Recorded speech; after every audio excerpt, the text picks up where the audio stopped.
2월 4일 목요일 말씀 묵상 시작하겠습니다. 오늘 우리가 함께 나눌 본문은 누가복음 11장 14절부터 26절까지입니다.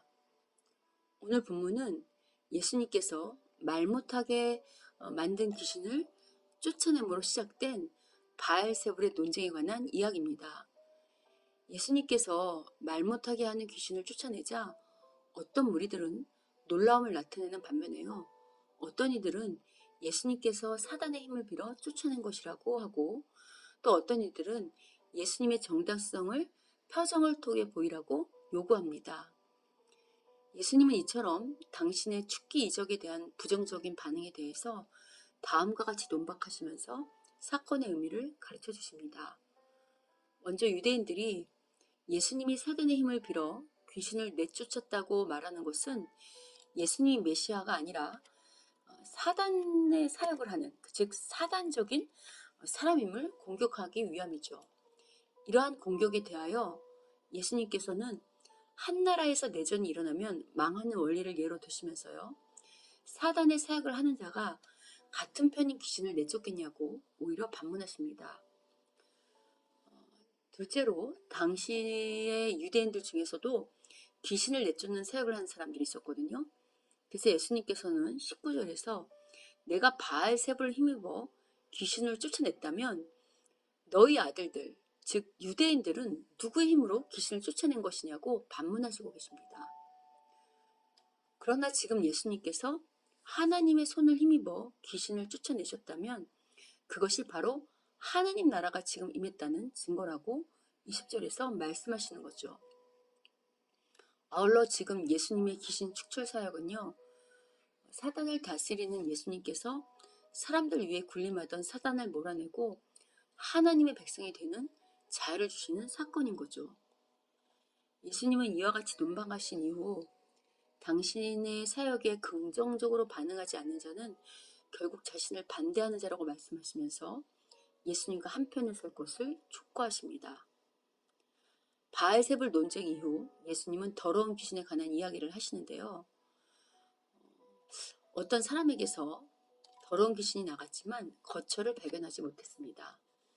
갈 곳이 없던 귀신은 본래 자신이 있던 곳으로 돌아가길 작정하죠. 그런데 저보다 더 악한 귀신을 7이나 데리고 본래 있던 사람에게로 돌아오므로 어떤 사람의 상태가 전보다 더 악화되게 된 것입니다. 이러한 예수님의 경고를 통해 무엇을 알 수 있는가? 귀신은 독자적으로도 존재할 수 있음을 알 수 있고요. 그러나 귀신은 독자적으로 존재하는 것보다 사람에게 기생하는 것을 더 좋아한다는 것입니다. 또한 귀신이 나갔다 할지라도 얼마든지 다시 들어와 기생할 수 있음을 알 수 있습니다. 더 악하고 더러운 귀신들과 함께 찾아올 수 있다는 거죠. 그럼 나간 귀신이 사람에게 다시 기생하지 못하게 하려면 어떻게 해야 하는가? 아니, 근본적으로 사람에게 귀신이 기생하지 못하게 하려면 어떻게 해야 하는가에 관한 질문을 할 수 있습니다. 이 답이 바로 오늘 앞에 예수님의 귀신 축출 사역과 바알세불의 논쟁에 관한 예수님의 말씀에 있습니다. 귀신은 사단에 속한 졸개죠. 내가 주인된 죄에 빠져 하나님을 떠난 사람들은요, 겉으로는 멀쩡해 보이지만 실은 전부 사단의 종이 된 사람들입니다. 그것을 어떻게 할 수 있는가? 인류 최초로 벌어진 살인사건을 통해서도 알 수 있죠. 아담이 선악과를 따먹고 범죄하자마자 그의 두 아들이었던 형 가인과 동생 아벨 사이의 살인사건, 그것도 형이 동생을 죽이는 동족 살인사건이 발생했죠. 이게 멀쩡한 영혼을 가지고 일어날 수 있는 일이겠습니까? 굳이 인류 최초의 살인사건을 들먹이지 않아도요, 오늘 우리가 살고 있는 현실에 귀신 들린 사람들을 얼마나 많이 보고 있는지 우리 다 알고 있지 않습니까? 우린 귀신 들렸다고 하면요, 마치 미치광이나 정신이 나간 정신병자들의 증상만 생각하는데요. 그렇지 않죠. 겉으로는 좋은 학벌에, 좋은 직장에, 번지르르한 외모까지 멀쩡해 보이지만요, 사단의 종로를 타는 귀신 들린 사람들이 오늘날 얼마나 많습니까? 그런 예를 온 나라를 떨썩하게 했던 N번방 사건, 그 너무도 충격적인 성에 관련된 사건에 너무도 멀쩡한 사람들이 연루되어 있던 거 우리 다 보지 않았습니까? 어디 그뿐입니까?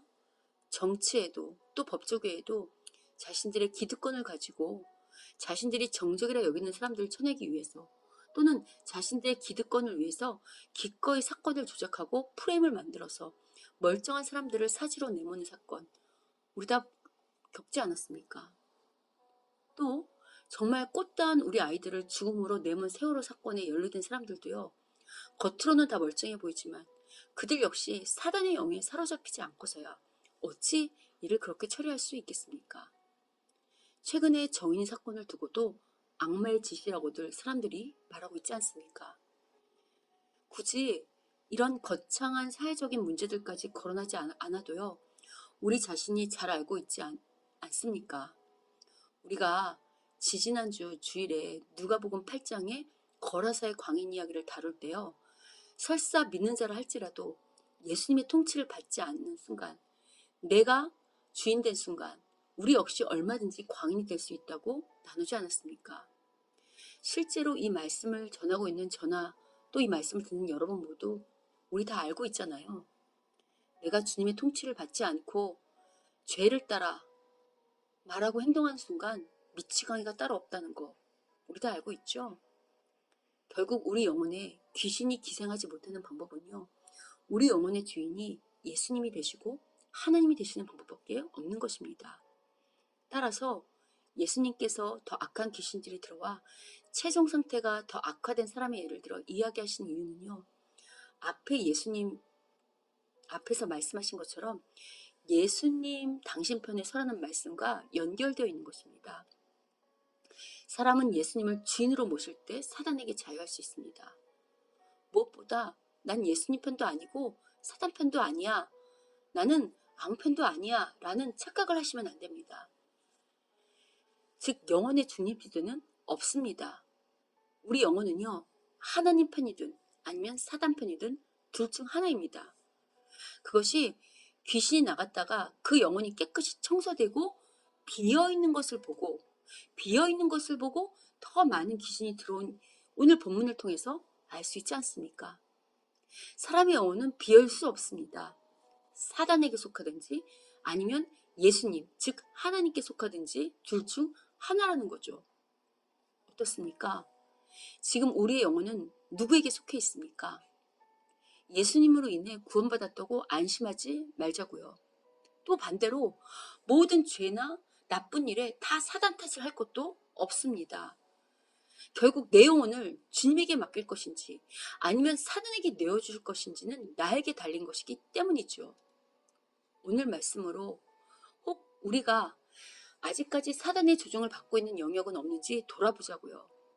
겉으로는 멀쩡해 보이지만 하나님과 나만 아는 은밀한 광인의 모습이 있다면 예수님께만 온전히 순종함으로 그 귀신이 나가고 그래서 우리 영혼이 온전히 하나님의 영혼이 되는 그런 역사가 일어나는 우리 모두가 되시기를 주님의 이름으로 축원합니다.